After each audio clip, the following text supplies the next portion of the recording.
Hello, everyone. Welcome back to the CanadianGameDevs.com podcast, episode number 156. This is a weekly show covering all the games made in Canada and the people who create them. Of course, Steve, I think that's a bit of a ambitious claim. There's no way we can cover every single game made in Canada, but we do our best. Isn't that right? That's true. We're only two Steves, so I mean we try our best. We are only two Steves doing our best, and we're supported, of course, by our amazing patrons over at patreon.com/CanadianGameDevs. If you back us there, you get special 2-day early access to the show, a Patreon-exclusive channel on our Discord, occasional game key giveaways, discount codes for gaming events across Canada, and the knowledge that you're helping us keep the lights on, covering the game dev scene as best we can. How are you doing, Steve? Doing pretty good. I pulled the trigger and bought a Sega Genesis today. I saw the picture. Along with NHL 94, which was like the NHL game that I had growing up, and it's probably not the best one, but it's the one that I grew up. And oh man, what was the other game NBA Jam. And I wanted He's on fire. I wanted the tournament edition because it has more stuff, but I've kind of given myself a rule that, like, if I'm going to spend all this money on a fucking stupid system that I'm barely going to play, I want, like, stuff in good quality. So that the cartridge, like, the art on the cartridge was all scratched off and stuff. So I went with just the OG. And then I picked up a 32X game, even though I don't have a 32X, just because I was like, I wanted to start building out that too. And it was like the only good 32X game they had. I don't even have a TV to play this stuff on, but yeah, I dropped some bills. I went to A&C Games here in Toronto. It's pretty well-known gaming store here in Toronto on College Spadina, and dropped some bills and building the Sega Genesis collection. I wanted to pick up like some of the other more well-known ones like Streets of Rage and stuff, and they're just too expensive. Sonic the Hedgehog 2. Yeah, strangely they had Sonic the Hedgehog 2. They didn't have it with a case, and I was like, no. So Streets of Rage 3 though with a case and stuff was $180. Get out of here. Which I'm not like looking forward to buying. You know what? I say that, but I did drop $80 on a Super Mario 64 mint, which didn't even have the cart, but I already had the cart, so now I have a complete set. So what do you mean? You didn't have the cart? You didn't have the box or whatever? I did. Yeah, I had the cart mint, but I didn't have anything else, and I had like a really messed up manual. So I went to KW Vintage Games, which is, shout out to Joaquim, he's my guy, and they hooked me up with a like mint with the seal box. Nice. and yeah, it wasn't like the original plastic, right? It's like they seal it themselves. Yeah, 64 must be so annoying to like collect because it was just paper, it was just cardboard shit. So it's like, it's not even great cardboard. Like, it's hard. The 32X game, I opened it and it's like that, but it's at least in this little box that I think I have to look at like some 32X games because I think it's part of the original packaging. But the box itself, it was just like a shitty little cardboard box that I guess is now over 20 years old and it's just falling apart. And I was just like, I feel like I'm never going to find like a good one because I think Sonic and Knuckles was like that and a few other ones. So oh man. Anyway, but I'm very excited. I don't have a TV to play this thing on, but I'm actually you get an adapter. Yeah, that's true. Does it stretch it? Like, those are okay. They're like $30 or $40. They do HDMI to RCA or like the coaxial one or a couple other of the versions. What's it called? What's that called? Oh man, Retron maybe I think was one people were looking at. Hyperkin does another one. If I search RCA to HDMI, I find a thing. It's $20 probably. Actually. Yeah, be careful though, because some of them are pretty shit. I've seen some bad ones you want to look out for. Okay, I'll take a look. But take a gander and keep us updated. Yeah, I mean, I'm going to have to wait a little bit now to wait up, get a few more paychecks in before I dip. But I know I have the list, and I've scratched. NBA Jam was part of that and stuff like that. It's hard to find a 32X though. Like I checked some other local stores because I also don't want to just buy off eBay. I want to support some of these stores. Yeah. But the stores the ones I checked, like none of them have a 32X, so I might have to dip into eBay or whatever for that. But I was a little bit of retro collecting in high school. I did some eBay, and I would much rather see it in person. Yeah, no, same. And for me, it's more so I'd rather just support someone here in Toronto or whatever. Like if it involves us going to London or something for a trip. But I got to do this like once a month. So I did my August spiel, and I'll wait for a paycheck or two to come in, and I'll do again in October. And I told Heather, I was like, yeah, Streets of Rage 3 is going to be like $200. She was just like, okay, if you really want this. Amazing. So, but good. Happy Sega Genesis Day to you and yours. So. Happy Sega Genesis Day. And with that, let's start with some news, Steve. I got 3 events to plug for you today. Coming up this week, Thursday, August 7th, at 6:30 p.m. is the August Game Writers Circle and Social from DMG Toronto. Quote, join us for a digital edition of our Game Writers Circle and Social. No pressure to prep any writing to share. Come hang out, talk shop with other writers and designers. So that is happening this week. Tickets are up on their site, and it's free, totally free, for members and non-members of DMG. Isn't the women's game jam? I'm just looking at the list. I don't see it on here, but isn't the women's? Oh, game it's jam? ongoing, yeah. But the deadline, I think it started Friday. Because actually, shout out to Emily, one of the designers at Red Meat Games, is participating this year, and so they did their opening ceremony Friday, and that'll go till the end of this week. Nice. Okay, so check out Twitter and our Discord for games coming out of that. We'll retweet whatever swings by. Mm-hmm. Yeah, she's pretty excited. She's working with a team partly in Spain, so that's a cool time. What's it called? Time zone challenge there. Yeah, 5 hours, 6 hours, or 4 hours maybe for you guys. Yeah, true. I think it's closer to 6 or 7. Oh, really? Yeah, or maybe I'm messing that up. But yeah, so that is going on, and the August Game Writers Circle this Thursday. And then coming up fast, Game Dev Atlantic. They're announcing more and more speakers, including one of our patrons. I believe Jean Leggett will be speaking this year, if I'm not mistaken. Oh. Yeah, I thought I saw that. Let me double check that before I completely lead everyone astray. You can follow her also at Jean Leggett on Twitter as well. Yeah, Jean, co-founder of One More Story Games, will be presenting serious and sensitive topics rarely explored in game narratives such as mental illness, PTSD, and trauma at Game Dev Atlantic 2020. We also have another Discord member, Cosmocat of Snug Sound, on Twitter. Check out their game Toxicant on Steam. They will also be presenting, as well as several other CanadianGameDevs.com affiliated and friends. Nice. Are you going? Or I guess it's digital, right? Are you going to be? I'll be viewing. Yeah. Viewing? Yeah. Is Red Meat Games presenting or anything? Or no, I don't think anyone from the studio is presenting. But I think a couple of us will tune in. That is Friday, September 18th, all day, 8 a.m. to 8 p.m. Eastern, 9 to 9 Atlantic.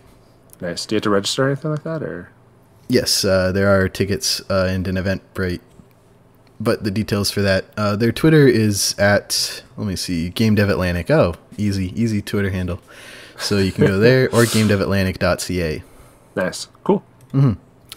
And then the following weekend, or I guess the day right after Game Dev Atlantic, is the Game Devs of Color Expo. So definitely check that out for some speakers, talks, workshops, and celebrating the Game Devs of Color.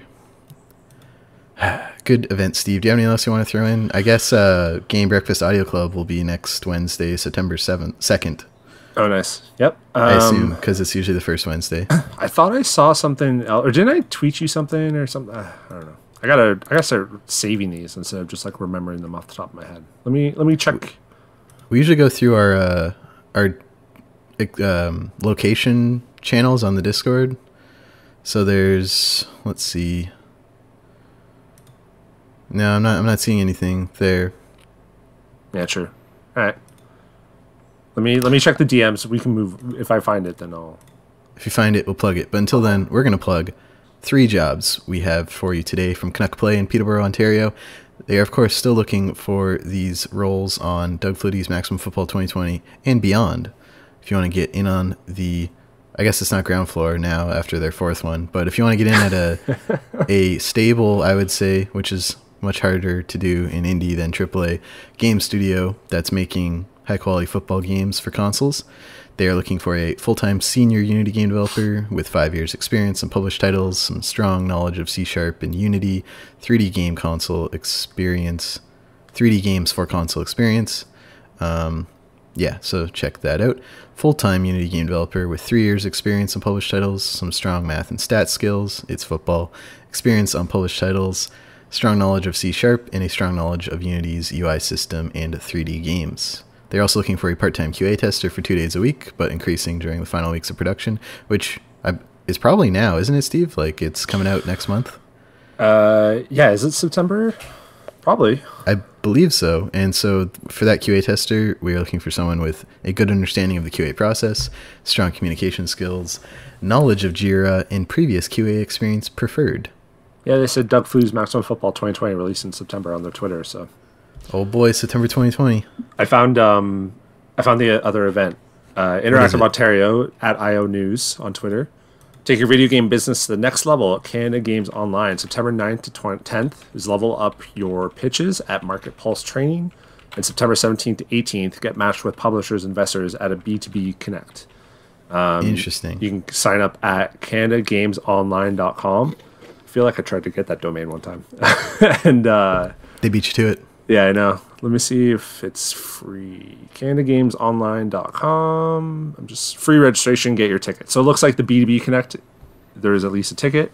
But the Market Pulse then has a free registration. So, all right, check out all those events and jobs on our site, CanadianGameDevs.com. I'm drinking a milkshake here, Steve, and I want to give an in-person live review because we went to Five Guys and everyone had been hyping up their milkshake to me. I'm a bit of a milkshake connoisseur, Steve. That's fair. I've got milkshake in my blood, and I gotta be honest, the Five Guys milkshake is overhyped. Really? So, how do you feel about Five Guys burgers in general? Amazing. It's the best quality fast food burger you can get on the planet. Okay. And the value at the fries, man. They put they fill the fry thing so it's overflowing, and then I watched her shovel 2 full scoops of fries into the bag on top of my burgers and just drip down the side with that peanut oil soaking into the paper. By the time you get home, you just shake the bag a little bit and everything falls out the bottom because that's how drenched in peanut oil and salt your paper bag is. They do not mess around with the fries at all. I didn't know they had milkshakes. That's disappointing to hear. I'm a big milkshake guy. We just had, what did we order from? We ordered, I don't know if this is, if you like, have you ever been to Wimpy's or heard of Wimpy's? I don't know how big that chain is. But there was one in Brantford. Oh yeah, true.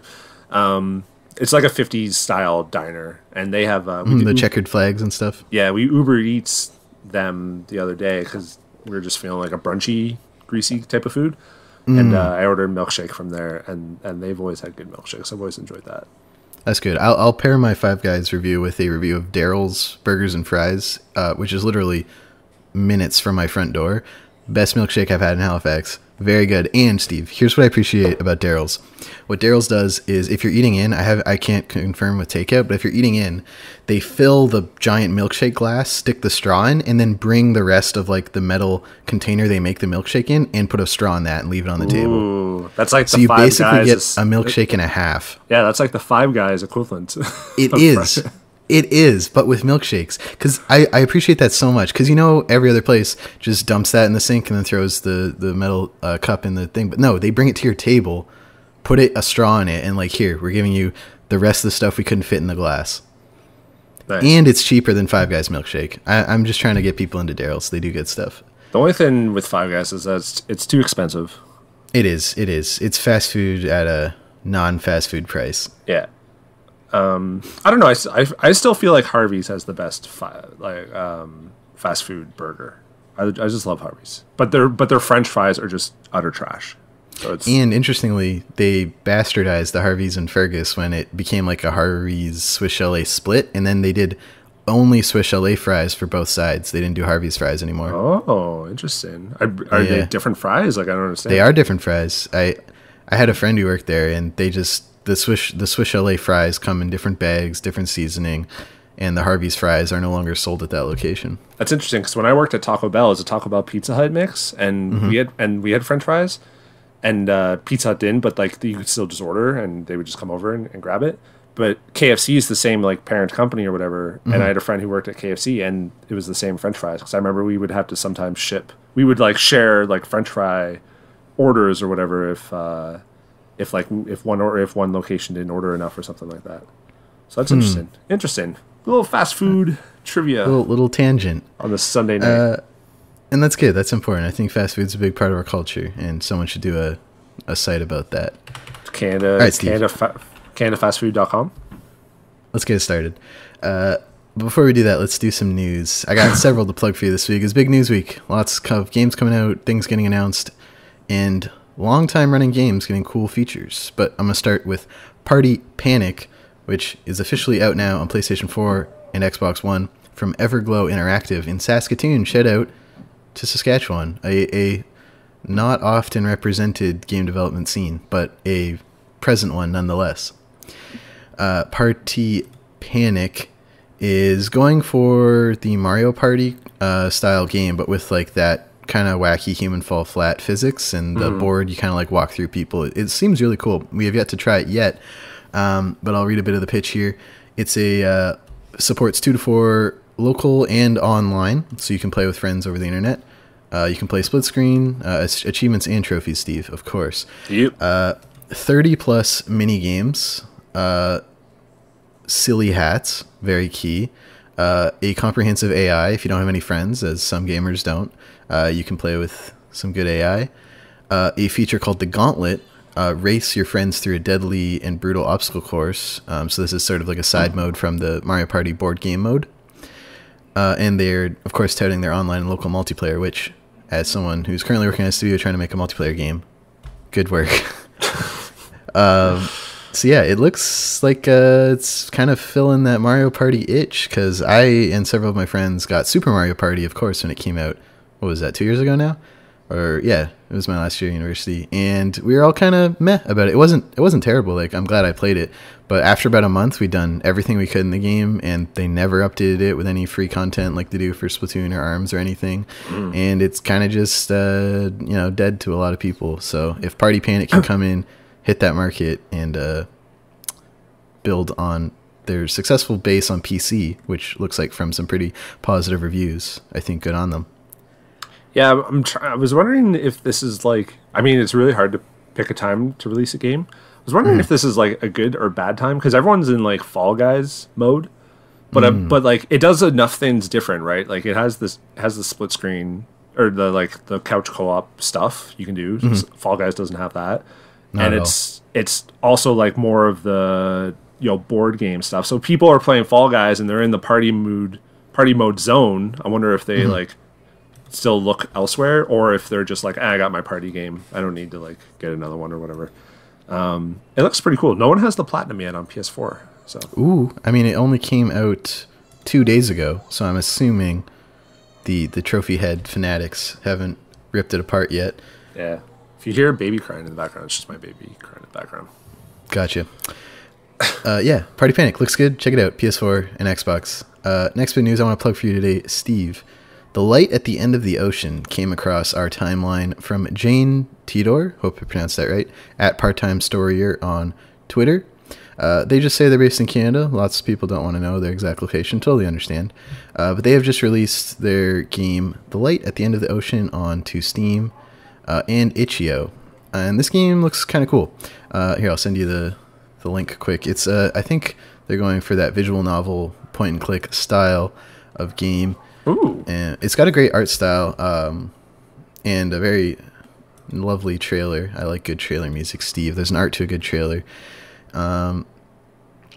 It's currently got no user reviews. It's sort of just a small indie game. It's coming out in 8 days, so none of the curators have picked it up and left anything for us yet. But let me read from the game's description bit. A young woman wakes up in a lighthouse with a head injury and no memory of the shipwreck that brought her there. A stone-faced, stoic lighthouse keeper assures her that help will arrive soon, but seems unwilling or unable to help her figure out whom or where she is. Help the lighthouse keeper's guest uncover the mysteries of the island, its inhabitants, in this point-and-click visual novel about an unlikely friendship and loss of identity. What do you think? Like it. I'm just looking at the Steam page. There's a few reviews from Vienne Game Den and Blurty Autumn. I don't know if those are people. Yeah, I like point-and-click adventure games. I add it to my wish list if you want to play the thingy. Of course I'll play the thingy.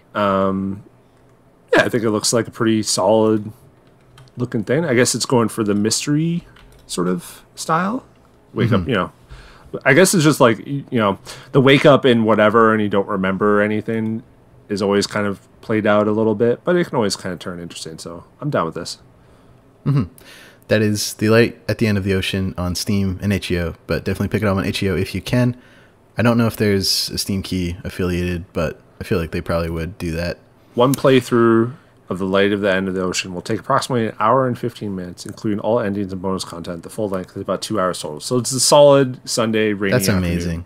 Rainy afternoon. That's amazing. That's how you sell me on a game now, Steve. You're like 2 hours, you do everything. I'm like, holy moly, that's so doable. It looks like he goes through some shit, too. There's a mature content description.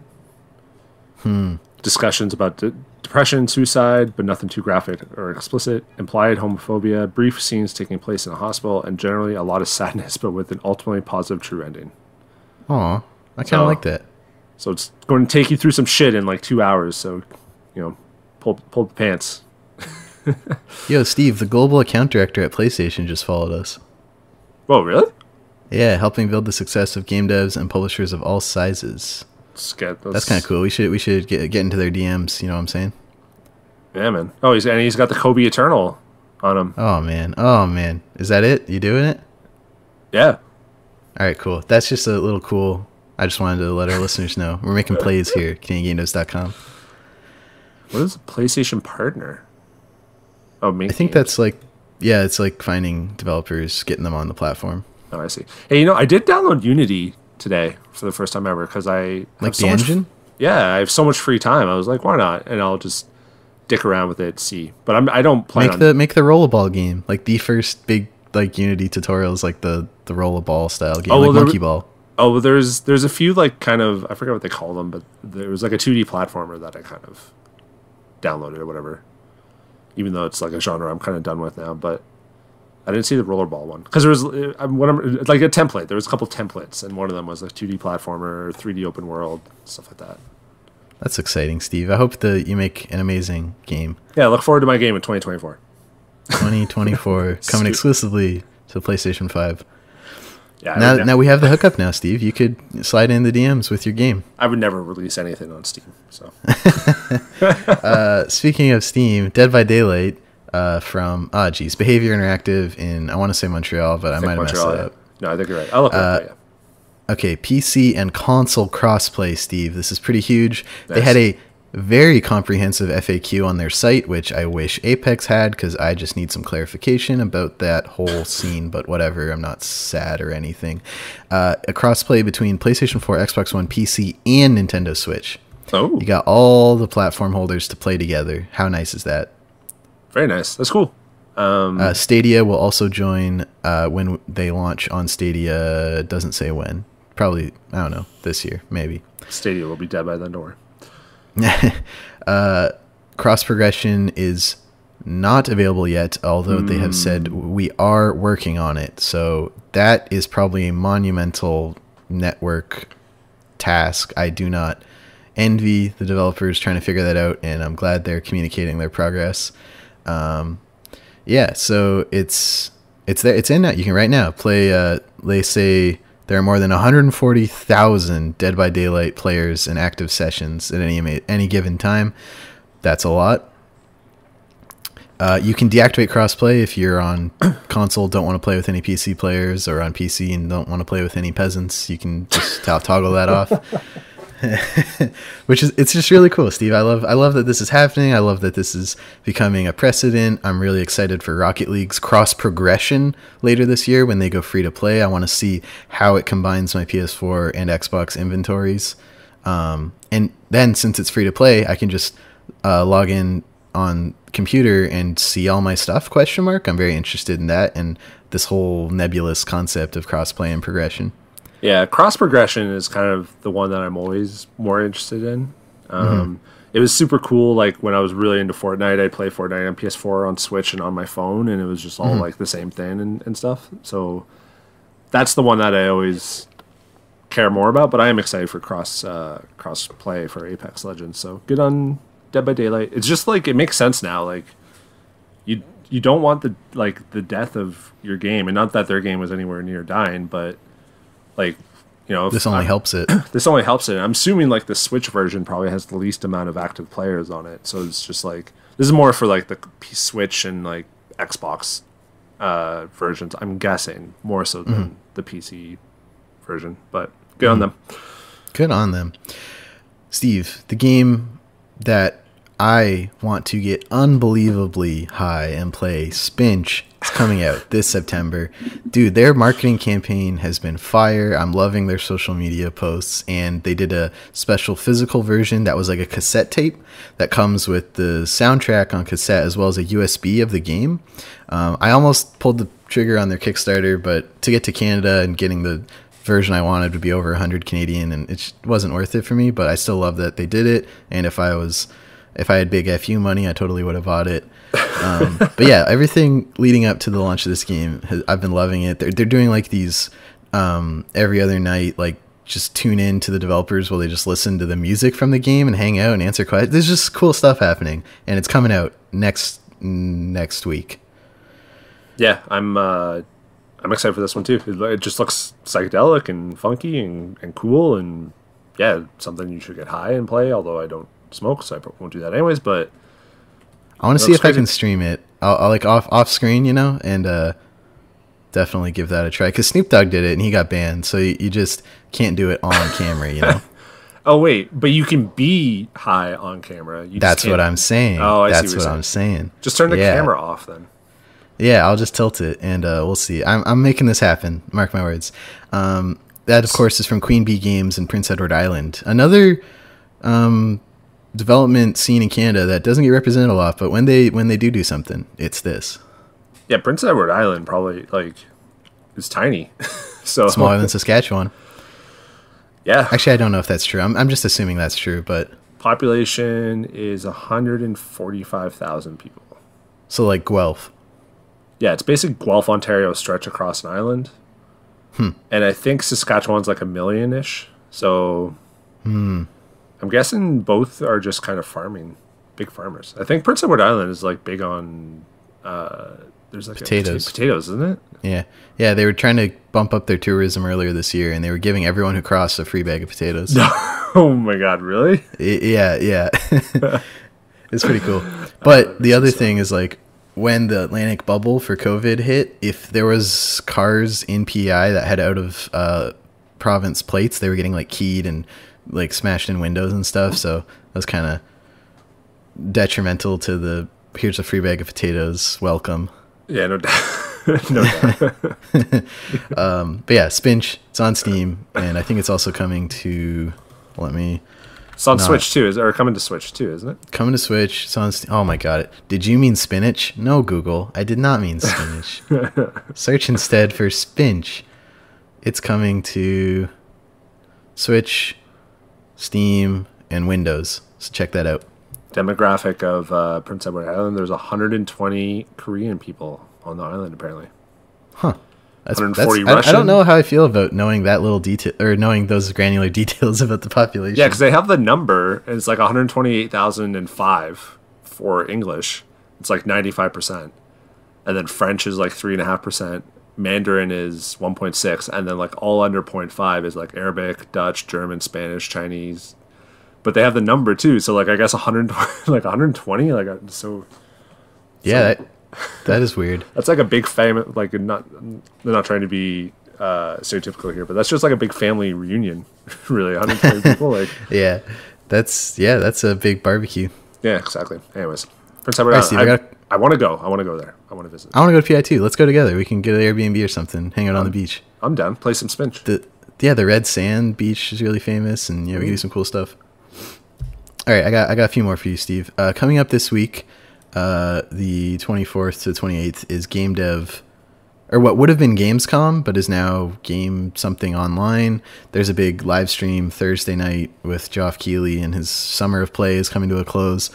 But part of this Gamescom Online is the Indie Arena Online. And for those who don't know, Gamescom, since like 2016 or 17, has had an Indie Arena mega booth. No, not mega booth. It was just called the Indie Arena. Mega booth was PAX, my bad. And at the Indie Arena, there was just dozens and dozens of indie games from all around the world. This year they can't do it, so they're going online, and they're doing a sort of digital platform, kind of like, I don't know if you remember when I live tweeted about the Amaze Berlin online booth space. I don't remember. No. So they're setting up little booths for all these games, and all the studios are making these like booths in like the little indie arena booth editor. So they're all going to have like a similar style, and you make a little avatar, walk around. There's going to be demos you can play and download. There's going to be trailers. There's going to be they're going to have the developers at the booths, and they'll be able to like chat with you.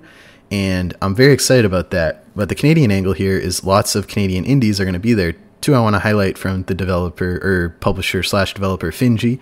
Tunic, developed here in Nova Scotia, is getting a first time like everyone can download demo, which is pretty exciting. Also, Andrew Schultes, the developer, is going to be doing Q&A with some people. That's going to be on the last day, the 30th.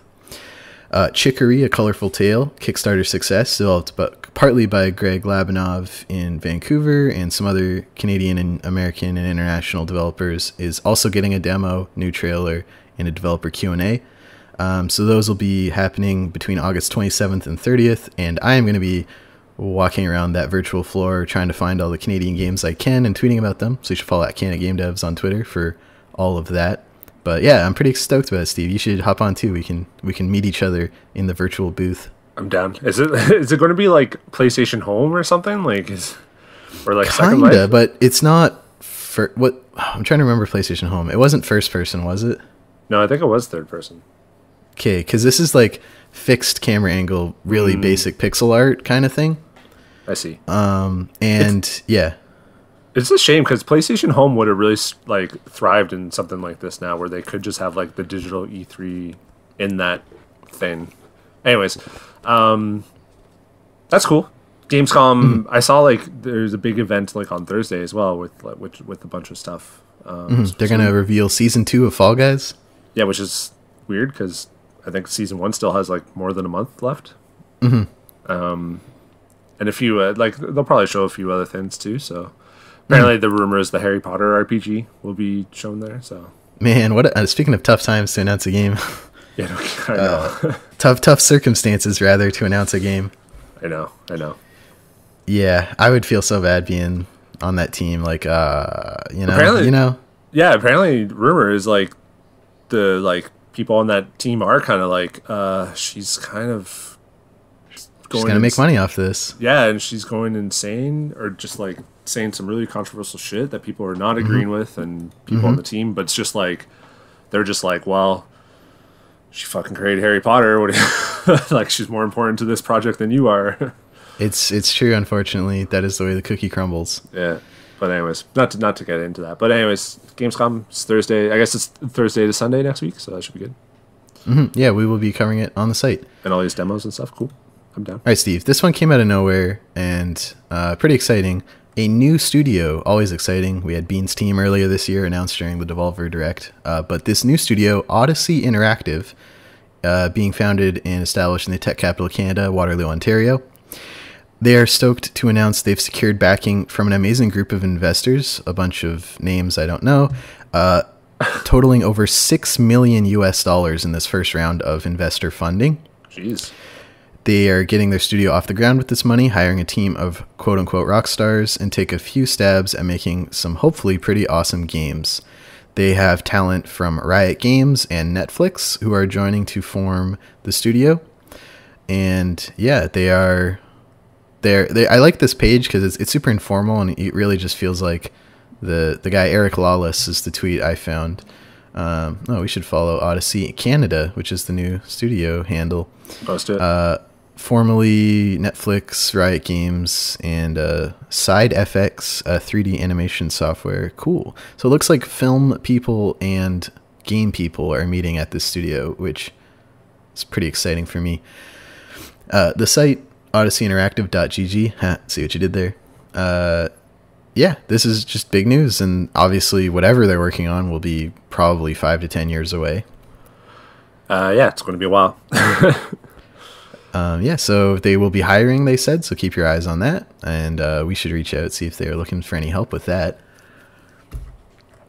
I'm surprised there's not more Interactive. I'm surprised there's not more game developers in Waterloo and Kitchener.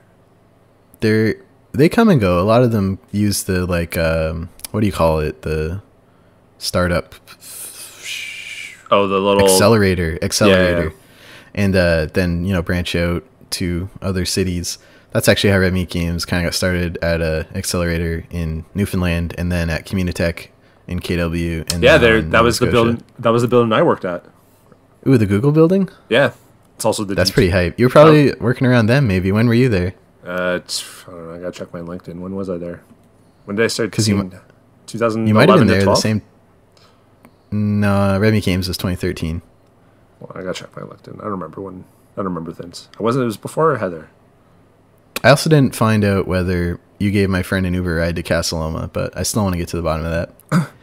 2012 to 2014. Okay, yeah, you would have been in the building when Red Meat Games was there. Huge. Small world. Yeah, I knew a couple of developers out there. I guess it's like there's not like established like indies or AAA. Like I think EA had a mobile studio. They're right there. beside Town Hall on the 3rd floor there, but they apparently do all like back end and network stuff. Like they don't develop new games like with a team there. They assist on games there. Yeah, true. Anyways, but cool. yeah, the big EA like black circle with the black text and the white is just right beside City Hall there. You can see it. It's right across from a sushi restaurant. That's pretty good. Oh, nice. Yeah, Odyssey Interactive in Waterloo. We'll keep our eyes on it. 2 more I want to plug. This one is the only story because you mostly run the site, by the way. Fair enough. But this one I'm about to do. Yeah. So Star Wars Squadrons, I'm very excited about, being developed by EA Motive in Montreal, and we just learned they're also in Vancouver. Will let players toggle cosmetics on and off in the multiplayer. This is pretty cool because one of the things we've been observing as the schoolyard pathos, Steve, I'm going to bust out the 2nd year liberal media arts degree here, has been judging people based on their skins in video games. There were some interesting BBC reports about how Default was becoming a tease on the playground for kids who couldn't afford to get the good Fortnite skins. and it's becoming a part of the culture of these kids because these games are so big. So I think this is a cool way to kind of give some of the power back to the players in that regard. And so anyone who plays Star Wars Squadrons, go into the setting, turn off cosmetics, and you'll just see everyone else playing in the multiplayer just as the default or basic ships. And that way there's none of that FOMO, fear of missing out, that a lot of these games try to develop an intense feeling of in the players to get them to spend money. And yeah, I think this is a cool thing. What do you think? I'm surprised it was even like a thing. I'm not like it's like kind of a non-story for me. I don't really care that much. Like I don't think I would toggle it on or off. It's interesting because like I don't think any developer has actually admitted to doing this, but I can tell you for sure that they do this, is that they would matchmake you with people who have like premium skins and stuff like that. And so people would see like these premium skins and like make you want to buy it. I don't think anyone has ever like admitted that they do that, but I'm telling you for certain that they do that. Like there's easy tools you can basically make that happen. So I was interested in this because it's like this is like the least EA game popping up, and I wonder if the backlash from like Star Wars Battlefront 2 made Disney and EA kind of like take a step back. Because Star Wars Jedi Fallen Order didn't have any microtransactions, and now this is the next Star Wars game and it doesn't have any. And you can even just turn it off. Or sorry, will there be microtransactions, or is everything earned in the game? I forget if they said. I'm pretty sure there's no microtransactions because I remember they said that in their trailer, and I was like, they said it. They know that's the one thing people are wondering about. Okay, I couldn't remember if they said like you can earn everything like eventually, but you could also buy it. But either way, I'm wondering if like the Star Wars Battlefront 2 stuff kind of backlash like really kind of affected how they approach Star Wars games going forward. But I don't know, I'm excited for this game, but like this I was just like whatever, I don't really care about this. Explained the decision, quote, "We know some of our players won't want any of it," referring to the cosmetics, "and prefer to see starfighters that match the ones they watch in the movies, so we've implemented an option for you to make it so all the starfighters appear in their default states." Cool. I Cool. mean, if it's toggled on and off, then no harm, no foul for either of us. Like, you'll toggle No it harm. off, you'll toggle it on, and I'll toggle it off. So there we go. You know what has a lot of harm, Steve? Batman? Batman, he's dead in the new Warner Brothers Montreal game, Gotham Knights, announced at the DC Fandom this week. It's a new co-op Batman game without Batman coming to Xbox One, Series X, PS4, and PS5. And the bottom here just says PC, although, as we speculated earlier, since there's no Steam page, they might be trying to secure that epic money. But remains to be seen. The game stars Nightwing, Robin Hood, Batgirl, and Red Hood. It is not part of the Arkham universe. It is not in any way connected to Arkham Knight, City, Asylum, or Origins. Warner Brothers Montreal, of course, developed the black sheep of the Arkham series, Arkham Origins, which, personally, not my favorite of the series. Probably maybe my third or fourth in a series of 4. I don't know how you felt about Origins. I haven't played it yet. It's on PS Now. I have it like in my queue or whatever. I want to play it this year, but I will warn you, Steve, when I played at launch, 2 of the trophies glitched for me, and stay on the lookout for that. well, there's I think there's like online trophies that are pretty much impossible to get now, so I wouldn't be able to get the platinum anyways. But you're still going to check it out. Yeah, I want to check it out because I've evolved a little bit with the trophies. You know, I don't care. I can tell. I don't care about the percentages that much. I want to get trophies, but I don't stress about them as much. And Fall Guys kind of opened my eyes a little bit because everyone's freaking out about the win 5 in a row, and I'm just kind of like, it's not worth it. I might change my tune in like 2 months when I go ham again, but for now I'm just kind of like, I'm just going to enjoy video games. I'm going to get trophies and do it. But Gotham Knights looks pretty sick. Like it'll only feature 1 to 2 player co-op, despite there being 4 characters. Really? Yeah, so I assume I don't know if you played City or Night, but there's several sequences in there where Batman and either Nightwing or Catwoman or Robin Hood show up, and you throw guys up and then switch to one of the other characters and like finish them, and then suddenly you're playing as that character. So that was close to something I could see with co-op, and I don't know if they're going to build on that for this. But yeah, you'll be able to play almost the entire game in 2-player online, or online I think only co-op, as any 2 of these 4 Batman staples. I haven't actually seen the trailer. I'm actually kind of watching right now. They showed gameplay too. They did show gameplay, but Robin Hood is watching a pre-recorded video from Batman Left Him, and he's really sad because Robin Hood likes Batman. I guess he's got some dad they all tensions. like Batman. No, Batman's awful. Like as a person, like. What do you mean? The fact that he's a billionaire who, instead of reinvesting his money into developing the actual social infrastructure that you would need to reduce crime, Steve, he goes out on the street and gives people incredible medical debt, and instead of the help they need. Batman is a horrible person. His whole getup is bad. But the Arkham games are dope, and I love them, and I got all the platinums in both of them. All three of them. You should be playing because we don't count Origins. Should be playing the USSR theme right now. That's not even a USSR thing. That's some conservative think tanks in Canada have shown that if you want to reduce crime, it's not by increasing police funding, it's increasing social support fundings. Because no one wakes up and like, I'm gonna rob a bank today. Yeah, it's like, oh shit, I'm gonna starve to death if I don't get anything tonight. I need money or food. That's where it comes from. And as soon as you create those social safety nets, crime drops drastically. Yeah, but did Joker like become crazy and shit because see, that's the thing with Batman is it's all about the real stars of the Batman games, as everyone knows, is the villains, because they all have these weird twisted backstories that are pretty interesting.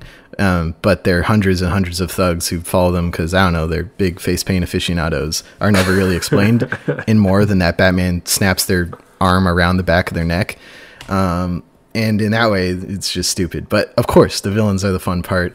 I don't know who's going to be the villain. Oh no, it's the Court of Owls, which is a what are they called? An arc? They're called arcs, right, Steve? Yeah, comic book arcs or whatever. Yeah, I don't know the Court of Owls that much. Did you watch the Batman trailer, the movie trailer, by the way? No, I'm going to watch the movie, so I'm just not going to watch anything about it. So I don't get it. You hate Batman, but you will still consume all Batman things? Yeah, it's kind of a what do you call it? A little hypocrisy there, because it's fair. I don't know. He's just, as a concept, really interesting to me. And I mean, I Batman love would probably want to defund the police. Like, he's dealt with all these like corrupt police assholes. What do you mean? He works with the police. He only works There's with a little Gordon, cubicle in their building. No, he only works with Gordon. Everyone else, he doesn't like. No, he shows up at the crime scene. He's like, "What's the situation?" And they help him out. And have you played Arkham Asylum? They love him. He saves them. I'm thinking of the movie because like not North. What the hell? Christopher Nolan movies. Because he always like he comments about how Gordon's men are all like corrupt and shit. Yeah, and in Arkham Knight, doesn't that come back to bite Gordon or something? I think. I can't remember. I mean, I played all those games when they came out. I don't remember them at all. In Arkham Origins, the Court of Owls was like a side tease thing, I remember. So I think they're building on their work there in the universe, even though the games aren't connected. It's weird they're not, because he dies in Arkham. Well, he fake dies in Arkham Knight. So it's just like, why? Who, Batman? Yeah. He does the Nightfall Protocol, doesn't he? You know what? It was 6 years ago. I don't remember. I'm more concerned he like dies and blows up the mansion. And then if you like 100% the game, you find out he actually, spoilers, doesn't die. He just like pretends to die. Oh man, my baby's crying for some reason. Babying up a storm. Yeah, he's being a baby. I don't know. But it looks the exact same combat as he's killing people. Red Hood's just killing people, so this is very not Batman. Yeah, Red Hood was a bad guy. Yeah, Red Hood's just shooting people in the face. So, Oh, that's like the two sides of this. There's like Nightwing and Red Hood look like the conflicted killers, and Robin Hood, Batgirl are like the pseudo. Yeah. No. You know what I'm trying to say. I know what you're saying. It looks pretty cool. I'm disappointed that it's not 4 players. I thought it would, like, you have 4 players. Like, what? Before I mislead people, because I was just seeing that in a tweet. Let me. I'm on the official page here. Let me take a gander. Nope, that doesn't help at all. Kotaku's Steven Tittil or whatever did a good clarification with the Warner Brothers Montreal team about Gotham Knights, because I think it's going to be like the Arkham games where it is just 2 people at a time, and they're going to do those like combo things, which you probably do in the co-op. Instead of switching to the perspective of the person, you like kick the guy too. You know what I'm saying? Yeah, no, I gotcha. Coming to PS4, PS5, Xbox One, Xbox Series X, and PC sometime 2021. Oh, we can also add a game to the 20 games of 2022 list, because I know we were talking about that a little while ago. Suicide Squad. We were only talking about, or there was only like 2 games, and one of them was the RPG from Messenger people who I'm blanking on right now. Sea of Stars. Yeah. So now there's 3. Unknown Status. Where's 2022? Actually, there's a few more. Earthlock 2. Ludin Chronicle 100 Heroes. I don't know what that is. Dude, this is just the Arkham. I'm watching the gameplay trailer right now, and this is straight up just the Arkham series gameplay. Yeah. No, it doesn't look any different other than it's just like a co-op thing. It's basically, the way I look at it is like it's when Assassin's Creed threw in co-op. Oh yeah, with Unity. Yeah. So whatever happened to that? They just ditched that? Yeah. Oh no, they did the like hold R2 to squeeze through tight space while we load the next area thing. And it's not even a tight space. Oh, that bothers me. Just like Ghost of Tsushima. Just like Ghost of Tsushima, but probably better because Batgirl's in it. Yeah, this looks like just Arkham gameplay. Oh, they fight Mr. Freeze. He's cool. He had the best boss fight in Arkham City. You're not crazy about this then? No, they do that thing where like the numbers fly off them as you hit them, like Borderlands or whatever. Yeah, well, yeah, I think there's going to be some sort of grindy like RPG mechanic to it. Don't say that, Steve. Oh, and you know what? Ghost of Tsushima has characters that you kind of stab, stealth kill, or stealth, and then think you kill them and they don't die. I thought of you when that happened. That's so disappointing. Anywho, Gotham Knights. It's coming. It's a big project from Warner Brothers Montreal, who I guess this has been their project. Well, they did the Lego game. I think they did like Lego Incredibles and a few other ones. So I don't think this has been their full time since Arkham Origins, but very exciting nonetheless. Maybe in this story, Batman's not around because he did like stop being Batman and just sort of start funding schools and stuff.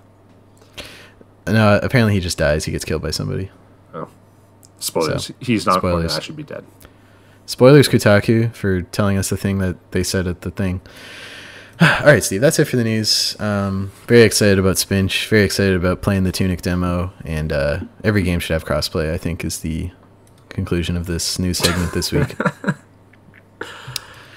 Let's move on to everyone's... Sorry, Steve, go ahead. And to turn off cosmetics. Yeah, or at least... I don't know. I'll figure out how to solve the live service economy someday, but today's not that day. All right, I look forward to it. Wishlist this, on the Steve. site. It will. I'll bankroll this site with all the money I make from Supercell and Activision when I tell them how to fix the issue. Yes. I got 3 games for everyone's favorite segment, which was inspired by you and Brett just wishlisting games while I talked about them. So we made it a segment. Rest in peace, Brett, forever in our hearts. The first game I want to show you and the listeners this week is the Protagonist EX1 from 3 Mind Games in Montreal. I actually have a 3 Montreal game list for you this week. But the first one, Protagonist EX1, a gripping new turn-based tactical RPG. You're a highly trained soldier on a mission to infiltrate an alien space station that goes horribly wrong. Find your team and discover the hidden truth. TBD 2020, being published by All In Games. Haven't heard of them yet, but they have GIFs in the Steam page. Gotta have those GIFs.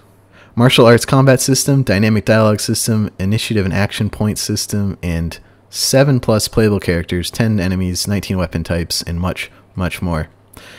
What do you think, Steve? I'm not big. I'll be honest. I'm not big on strategy RPGs. You know, the Fire Emblems, the Shining Forces, the Final Fantasy Tactics, XCOM. Get a lot of XCOM vibes from this, obviously. So I'm not feeling it. It's not something I'd probably play, but I like the style. I like I like everything that looks good. It's one of the only genre. This strategy RPGs and like real sim, like racing games are like the only 2 genres that I'll never fuck with. Okay. But would you put it on your wish list? So I added my wish list because we're here to help. That's the goal of the site. So I've added it to my wish list, but it's not my thing. It's like gotcha. You fall into one of the genres that I'm like. I can't even think of a strategy RPG that I've liked and played for more than like 2 hours, and I've played a few of them because Heather likes Fire Emblems and stuff like that, and I can never get into them. So, but it looks pretty cool. That's I fair. recommend people who are fans of the genre. Fans of the genre. I think it would be cool. I appreciate this person doing some kung fu shit on this robot, so that's cool.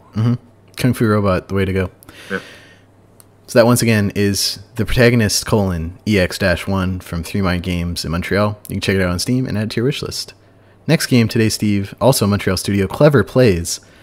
They developed, what's the one people know them from? Leap of Fate in 2016. Their next game, though, is called Operation Tango.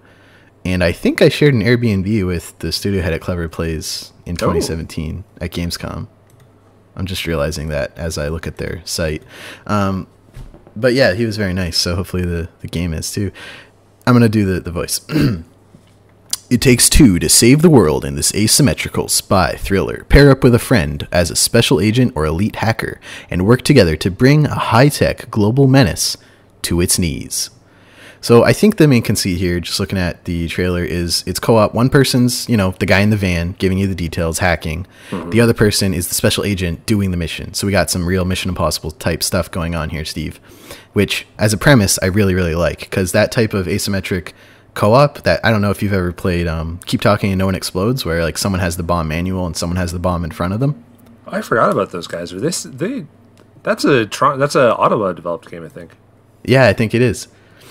And that type of asymmetrical gameplay I really, really like.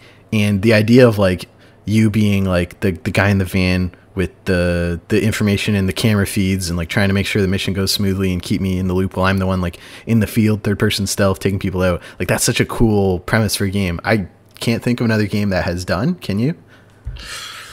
No, I mean, no, I can't off the top of my head. Exactly. And so I think that that alone, I'm really excited just about the core idea of this game. But the art style too, I want to say, is very pretty. It's got that first person spy style. You're looking at the city skyline at night while you sneak through this empty office building with security guards and stuff, and it looks great. I'm very, very interested. How do you feel about this Steam page, Steve?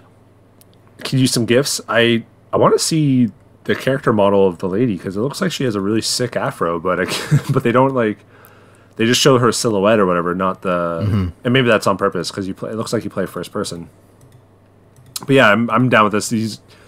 I wish these kind of games existed when I lived with a lot of people and had roommates and stuff, because I feel like that's the best kind of time to play them. But I'm just watching the trailer again. I'll play this with you, Steve. We'll hop on Discord. Nice. I'm down. I'm wondering. I feel like it looks like the girl is the one who infiltrates. I feel like it'd be funner for her than the guy. That's the thing. I want to see how they balance that. And obviously, I think one of the ideas is you'd swap roles. But yeah, how do you make the guy in the van as engaging as the person sneaking into the building? I also love just in the silhouette how they're the same height, but only because the girl's afro bumps her up. Yeah, it's a sick afro. But yeah, co-op spy thriller. I'm down with that. Yeah. Is it on your Steam wish list? It is on the wish list. Excellent. Last game today for you, Steve. It was a bit of a whatever. We're running out. Star Wars Squadrons, of course, has a Steam page since all the EA games came to Steam. It's being developed in Vancouver and Montreal by EA, big conglomerate, horrible CEO, terrible publicly traded company. But the developers, I think, care about this game. It's being written by some developers I like. I don't know if you're familiar with Walt Williams, who did Spec Ops: The Line, bit of Battlefront 2. I think there's potential here for a really good story. There is no microtransactions, none of that garbage we had at the launch of Battlefront 2, and it's also not full price, which is interesting to note, Steve. It's going to be $59.99 Canadian instead of $79.99. I forgot about that. And they don't need to make it $79.99 if they're just making a simple 5 to 6 hour campaign. Simple in quotes. Obviously, it's a huge undertaking, but a shorter campaign with a pretty robust multiplayer system to keep you playing for maybe a month or two after. That's a $60 game, No, I gotcha. And actually, it has a store thingy or a thingy on the PlayStation, so I can wish list it there too. No way. Where I could save $5 too, because I'm EA Access. So, boom. Yeah, it's $54.99 Canadian on Steam, so even better. Yeah. I gotta ask, Steve, is it on your Steam and or PlayStation wish list? It's on the PlayStation wish list. This is a game that I'm excited to play. EA doesn't need our help. No. They're fine. You also just shit on them for 30 seconds ago. So I did. Pre-ordering though gets you quite a few skins and stuff and decals, which Can you earn those skins in the game? Is a big question. Let's see. For more information, pre-order Star Wars Squadrons now to get cosmetics items for your New Republic and Imperial pilots and list them. But I don't know if it doesn't say don't worry, you can also earn these outside the game. Okay. Well, I mean, that's not ideal, but it's not. The cool thing about this game is that it's VR too. Yeah, on PlayStation, but not on PC, weirdly enough. No, I looked on the Steam thing. It says VR. I don't see VR. Oh, it's at the bottom. My bad. VR Sport. Come on, man. Do you even Steam? Not really. Not as much as actually, I'd been spending most of my time on the Xbox app, but... Oh. Game Pass. Game Pass OP. Yeah, it's out of the wish list. This is a game I'm excited about. It comes out soon, doesn't it?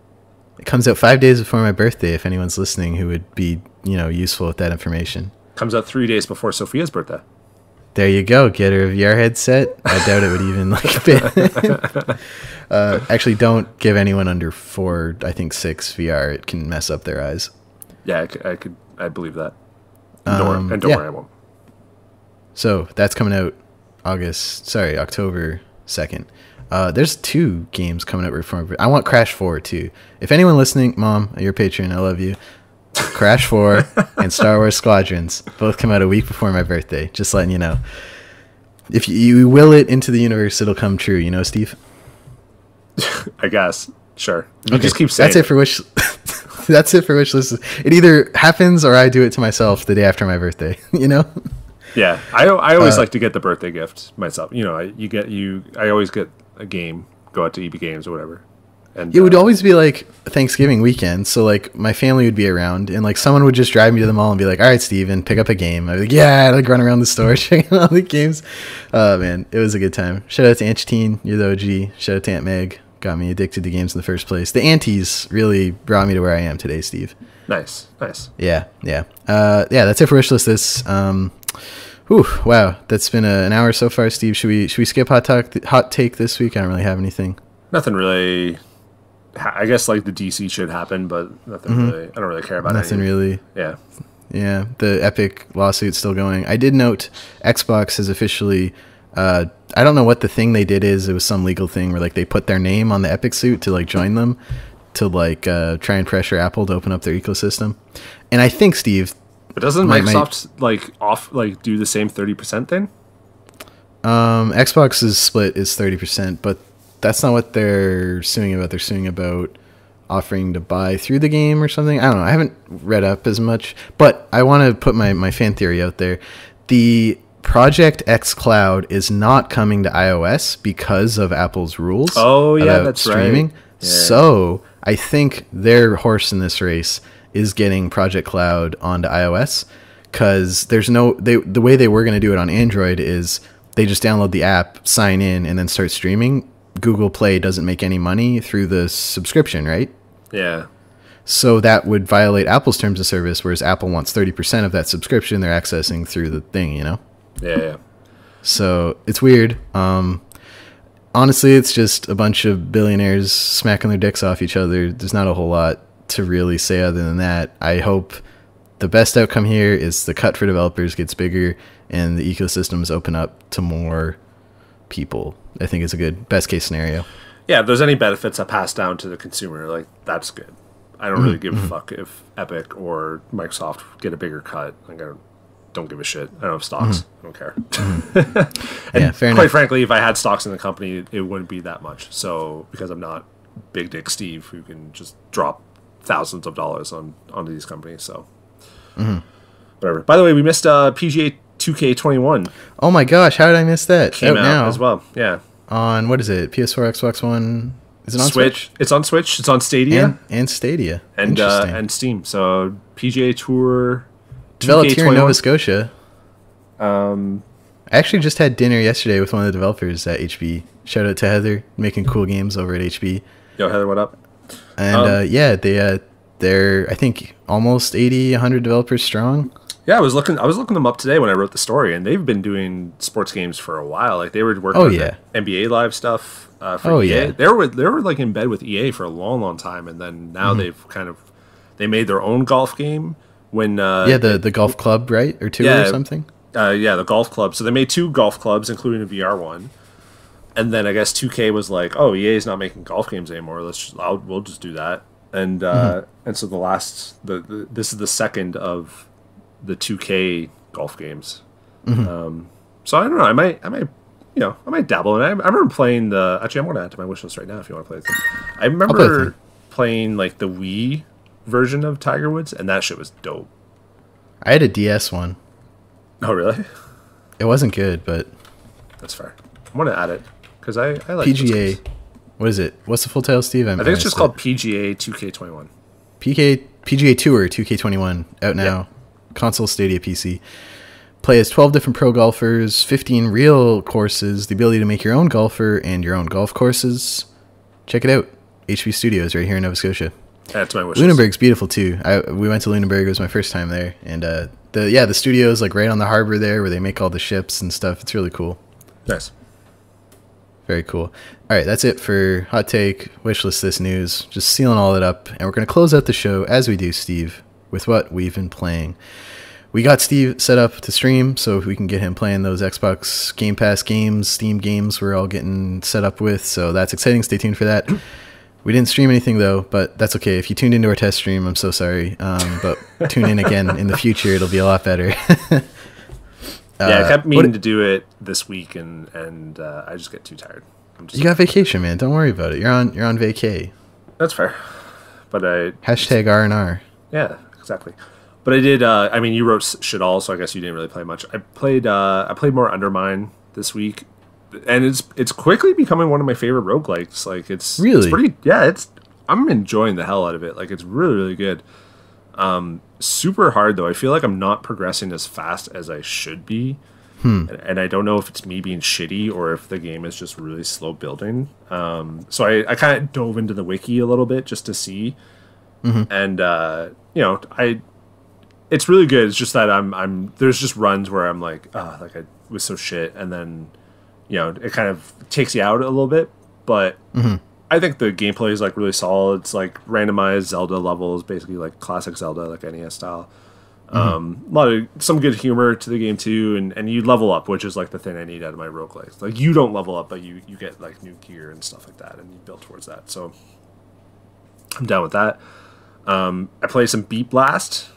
Out now in early access. Out now in early access, and they just hit a little milestone too that they tweeted about that they're quite proud of. Yeah, they had a great first week on Steam. I think it was 1,000 copies sold. Yeah, good for them. Woolly Walrus. I think it's like $15-$16, so it's nice chunk of change heading their way. Get them further into development. So we were kind of gushing about this on Wishlist, this feature, and it's pretty dope. Like it's twin stick shooter, but it has like some music part to it where you kind of build your own little music soundtrack thing. I'm not a music guy, so I'm going to mess this up. And kind of there's 4 different levels, and they each make a different tune, and they are tied to like a different weapon. So if you then have like kind of 3 in the same column, that will play the note for all 3 of those, but then also like merge those weapons together. And it gets pretty like hectic, and it's a lot of fun. Again, I was pretty shitty at it, and I guess it's also like a rogue. It seems like it's a roguelike as well. Like you die and you can like get upgrades. Yeah, you come back and get upgrades and stuff like that. But it's pretty dope. And like when you get farther along and the beat's like really going, you make your own music, and then you can kind of like move the notes around and stuff to both adjust the music and adjust your weapons. It's pretty cool. It's a really, really cool system. I hope they kind of expand on it. Whatever they plan on doing, if it's like updating this game or whatever, I hope they kind of expand on it, because I think it's a really, really cool mesh of 2 genres. That's what I was thinking too. Yeah, so Beat Blast, check it out. I recommend. I don't know if there's a demo. I think this game would do well with having a demo. They have gifts, and that's key to helping to get that game pitch across. But yeah, a demo would help. Yeah, you need the...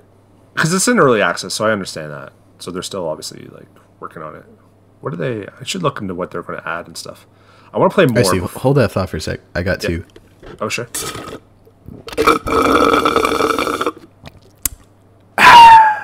All right, continue. Several more bosses, more enemy types. Yeah, so they're just going to add more stuff. Like more, just add more, plan to more abilities and music options. So that's good. Yeah, so you do find like abilities and stuff too. Like I found like a mine.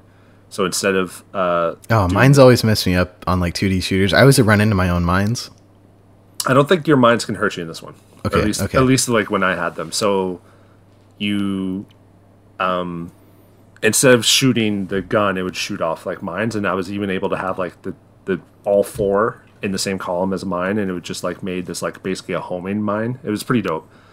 But then that of course makes like you basically don't fire any weapons for like, I think it's like 4 seconds. Like you it loops every 4 seconds, and so like if you plan everything kind of at the start of that music note, like the end of it, you are basically just trying to run away and not get hit. So it's like a strategy of like you either combine everything into like one big burst at some point, or you kind of spread it along evenly, and it's pretty cool. Like it's really really fun. I recommend people check it out. Yeah, it's 15. Let's hear. I'm on the Steam page right now. It's $15.49. So, I would recommend giving it a shot. Excellent. I'm going to try to stream it because you also need to hear the music too. Like I want to watch you stream it. The GIFs are one thing, but you need to hear the music to it too, because that's when you get some bump and shit. Wake up and hear the music. And I did try out Marvel's Avengers Beta. I played like an hour and a half of it, and I basically played enough to like justify like me purchasing it. I didn't even really get that far into it. It's janky. It's it's like the dialogue is really cheesy. Oh no. But it's kind of what I want right now, like an RPG superhero game. I'm down with it. I don't think it's going to be a really great game though. But I'm still excited for it. And that's Eidos Montreal? Crystal Dynamics, I think, isn't it? And Eidos Montreal, I think. Yeah, so because they did, instead of the Tomb Raider game, they made the first 2 Tomb Raider games or whatever. Yeah, it's Crystal Dynamics, Eidos Montreal. So there you go. True. I think it's fun. I think it has some good shit in it. It has a lot of destructible environments, which I really, really appreciate. Like that's what you need for a superhero game. Yeah, I love that shit. And so, I was Hulk and just like whipping shit around and shit was just blowing up around me. It was good. And it was running smooth too. Now, in the first PlayStation exclusive beta, each character has a battle pass, and in the battle pass screen for each character, there's what looks like 2 rows. One, really? A potentially free row, and then there's a giant space underneath that looks like it would be where the premium row would go. Fuck, I really hope not. Yeah, I saw the character. Is that still in the beta you played? Well, I didn't get that far into it. I unlocked the part where you can get the character. What did they call it? Character sheet or something like that. But it wasn't. I couldn't toggle it. Like I couldn't go into it, and the store was down as well. Like it wasn't available yet. So I don't know yet. I didn't really get a chance to see it. I wouldn't surprise me. Like the thing that I'm kind of accepting with this game is that it's going to be just like a fucking giant microtransaction mess. It's like NBA 2K20. Yeah. And it's kind of like I've accepted that a little bit.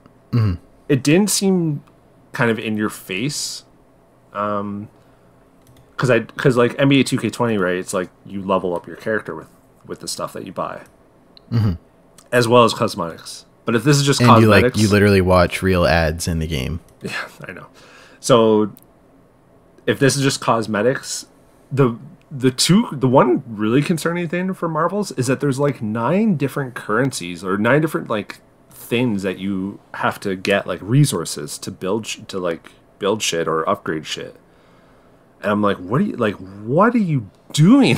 Like, why is there so many things just to like level up a piece of gear? Like that was very strange. I was like, what? I don't understand this.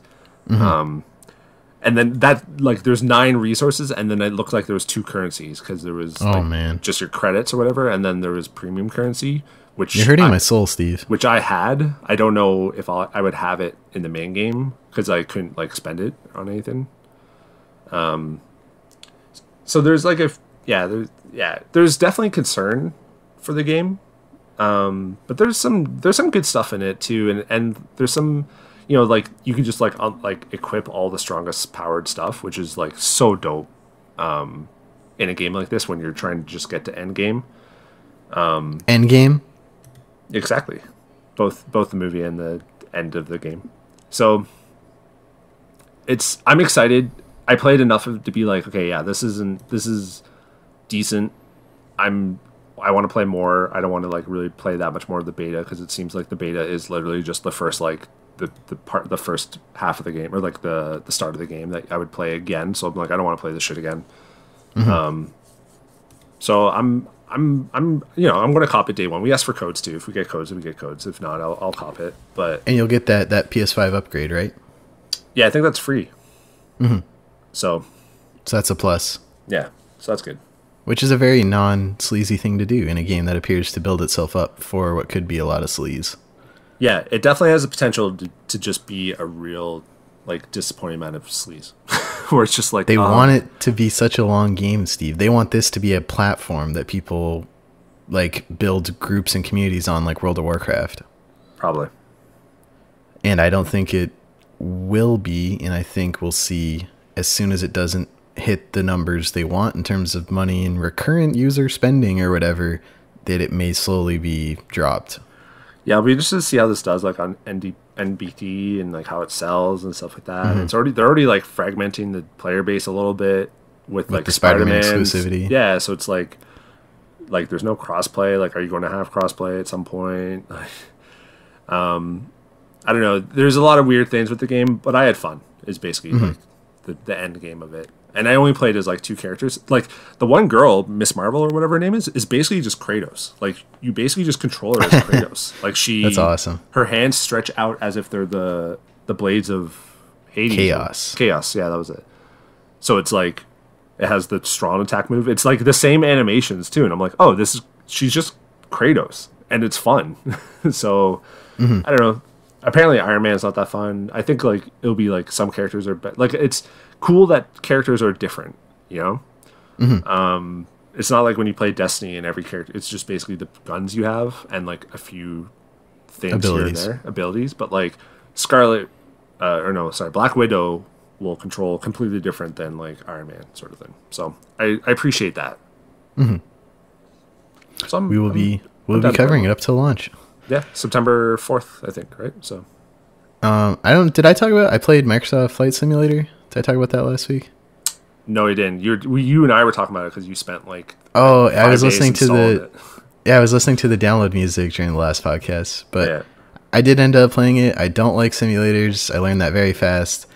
Even on like the easiest difficulty, trying to get off the runway, I was like, oh my gosh. So anyway, I took off from Halifax, crashed into my apartment building, and uninstalled. Uninstalled? Yeah. Uninstalled? You didn't even give it a shot? I did after I crashed my plane into my apartment building. Well, that was everything shot, I wanted to do for that game. No, it's fine. It's not for me, but it's very impressive. They have essentially through AI and satellite data made the entire planet foot for foot that you can fly over in like hundreds and hundreds of airports. Yeah, true. It's pretty crazy. Yeah, it's cool. My computer could not run it or nope, even install mine barely could. Yeah, so. Yeah, it's just 150 gigabytes I didn't need on my hard drive. That's fair. All right, Steve, that's it for this episode, number 156 of the CanadianGameDevs.com podcast. If you want to help us keep the show running and supporting us, you can do so over at patreon.com/CanadianGameDevs. If you back us there, you get special 2-day early access to the show, occasional game key giveaways, discount codes for Canadian gaming events. You also get into a Patreon exclusive Discord channel and the knowledge that you're helping us keep the lights on, doing what we do. You also get your name at the end of the credits if you choose to back us higher than $1 a month, like these lovely folks. Huge thank you to Aaron McLeod, Elizabeth Avery, Hanel, Jean Leggett, Jeff Shepstone, Jeffrey Canham, Graph Metal, Kai Hutchins, M5 Games, Nicholas A. Zorko, Nav from the Academy of Games, Pixelnots_Alex, Sean Hayden, Slaughter Neko, and Stacy H. Thank you all so much for your support and all our other patrons. We really appreciate you. If you listen on Apple Podcasts, please leave us a review. We'd love to take your feedback. If you're not on Apple, send us an email with your feedback at contact@CanadianGameDevs.com. And if you like the episode or show, share it with someone. Word of mouth really helps in a big way. Thanks for hanging out with me this week, Steve. It was a good time, as always. Anytime. Toronto Raptors are on to the next round, so hook it up. Oh, is it like already the playoffs? Yeah. Wow. Playoffs for like a week. They basically just had like a quick like 8-game season to finish it off, and then playoffs. You think they're gonna back to back?